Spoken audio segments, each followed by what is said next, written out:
Pete Mangione with your live Pinpoint Doppler 12 Futurecast. Well, I've been using the term copy and paste forecast over the past several days, and that certainly applies to today, a very similar day to yesterday with a slight chance of some flurries. Now, as we look at our sky cam, we do have mostly cloudy skies out there. It's a dry morning, though. No problems if you're maybe doing some early morning errands or exercise. Now, notice as we look off into the distance, we are seeing mostly cloudy skies. And similar to yesterday, we may get a few peaks of sunshine here or there, especially during this morning. But overall, the clouds do win out. Temperatures right now in the 30s. Once again, we had the clouds overnight, and that kind of acts like a blanket, keeping the temperatures a little higher than they would normally be. Providence, you're at 33 degrees. Smithfield, 30. Newport, 33. And New Bedford, you're at 34. Right now, our wind speeds, not too bad out of the northwest at around 5 miles an hour. That wind chill is at 30. We check on the wind speeds in Providence. Similar speeds, northwest at 6 miles an hour, wind chill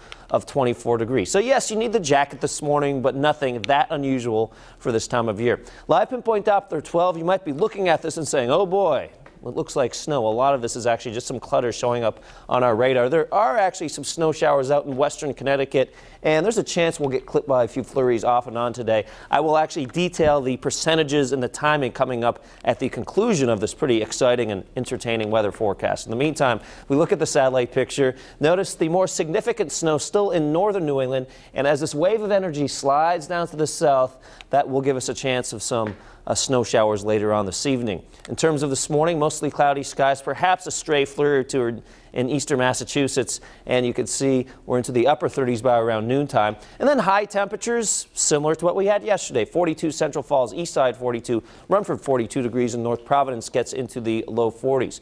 A little further down to the south we go. A decent day across the West Bay. Places like Cranston and Warwick getting up to around 42 degrees. Riverside, Barrington between about 42 and 43. Winds today not too bad, between about 5 and 10 miles an hour. So wind chills in the upper 30s. A little bit of a wind chill out there, but not really that bad. Low 40s here in Coventry today. Hope Valley 41 degrees. In Charlestown you get up to 43. For northern Rhode Island, temperatures also in the low 40s. Could be a few upper 30 spots like Burville and Foster. Situate getting up to 40. Eastern Massachusetts, mostly cloudy skies. It's in this spot where flurries will be the most likely today, especially this afternoon. We may get a little bit of a ocean effect snow activity here in Plymouth County, Massachusetts, and out towards the Cape. All right, here's that 7-day futurecast. As promised, I will detail our precipitation chances throughout the day. Here's how it breaks down. You can see the chance never really gets that high, only about 10% chance by noontime, and really the best chance would be between about 6 and 9 o'clock this evening. But even that is only a 20% chance, and as Steve Nielsen likes to point out, that means there's an 80% chance we don't get anything at all. I love the really complex math that we do on the show sometimes.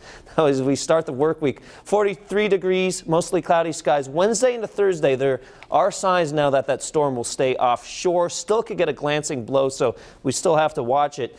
Even if the storm never makes it here, there will be some coastal impacts because the wind, of course, can push that water towards the shore, so some large seas are possible, as well as some coastal flooding. It's not a certainty at this point, but that coastal situation will have to be watched over the next several days. Now, at the end of that 7-day futurecast, look at what I've done. I've thrown in some sunshine, also temperatures into the upper 40s. It's possible by next weekend we get back into the 50s, so it does look like some milder weather will be on the way. And even though we're not that mild today, we'll take it. No storms, no craziness in the Weather Center. I have such an honest smile after that last sentence. You just said 50s possibly next weekend? I saw that. I knew you'd be fired up about that. I'm fired up. I threw that 50s in, and I also think it may happen. Wow, that's exciting stuff. Thank you very much, Pete. Yep. Your time right now.